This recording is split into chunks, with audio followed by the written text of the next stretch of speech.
2026কে সামনে রেখে যখন তৃণমূল কংগ্রেস নিজেদের মধ্যে যে দ্বন্দ্ব, নিজেদের মধ্যে যে কোন দল কাঁটা সেটা সরাতে ব্যস্ত, তখনই বিজেপি একের পর এক উন্নয়নের বার্তা দিচ্ছে। মহিলাদের আর্থিক উন্নয়নের দিকে বিশেষ নজর দেওয়া হবে বলছেন শুভেন্দু অধিকারী। লাড়কি বেহেন যোজনা যেমন কাজ করেছে মহারাষ্ট্রে, মধ্যপ্রদেশে, তেমনই কিন্তু মহিলাদের উন্নয়নের কথা মাথায় রেখে মাসে 3000 টাকা দেওয়া হবে যদি বিজেপি সরকার ক্ষমতায় আসে, এমনটাই ঘোষণা করলেন বিরোধী দলনেতা শুভেন্দু অধিকারী। মায়েদের, দিদিদের, বোনেদের 1000 নয় 3000 টাকা দেবে। ওপার বাংলার মতোই এপার বাংলাতেও আক্রান্ত হিন্দুরা। দোলের দিন তমলুকে অশান্তির প্রতিবাদে রবিবার হলদিয়ার দুর্গাচকে মিছিল ও সভা শুভেন্দু অধিকারীর।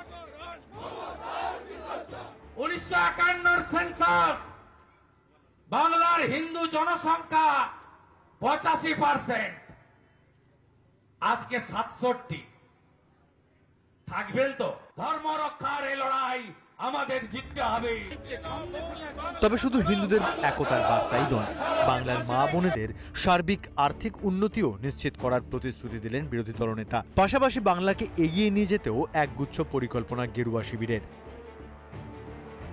মায়েদের, দিদিদের, বোনেদের 1000 নয় 3000 টাকা দেবে বিজেপি। 1,20,000 বাড়ি নয় 3 লাখের বাড়ি দেবে বিজেপি। 200 ইউনিট বিদ্যুৎ ফ্রি দেবে বিজেপি। প্রত্যেক বাড়িতে কর্মসংস্থানের নতুন দিগন্ত। বাংলায় গুজরাটের মতো শিল্পের জোয়ার। মহিলা ভোট সুনিশ্চিত করতে লক্ষ্মীর ভান্ডার তৃণমূলের অন্যতম হাতিয়ার। বিগত নির্বাচনগুলিতে তা ম্যাজিকের মতো কাজ করেছে শাসক দলের পক্ষে। বিজেপি শাসিত রাজ্যগুলিতে মহিলাদের আর্থিক নিরাপত্তার বিষয়টিকে যথেষ্ট গুরুত্ব দেওয়া হয়। বিজেপি শাসিত রাজ্যগুলিতে মহিলাদের জন্য প্রকল্পগুলি একবার দেখে নেওয়া যাক। দিল্লিতে মহিলা সমৃদ্ধি যোজনায় মাসে 2500 টাকা অনুদান। মহারাষ্ট্রে লাডলি বেহনা প্রকল্পে মহিলাদের মাসিক 1500 টাকা অনুদান। মধ্যপ্রদেশে লাডলি বেহনা প্রকল্পে মহিলাদের মাসিক 1000 টাকা অনুদান। অসমে অরুণোদয় প্রকল্পে মহিলাদের মাসিক 1000 টাকা অনুদান।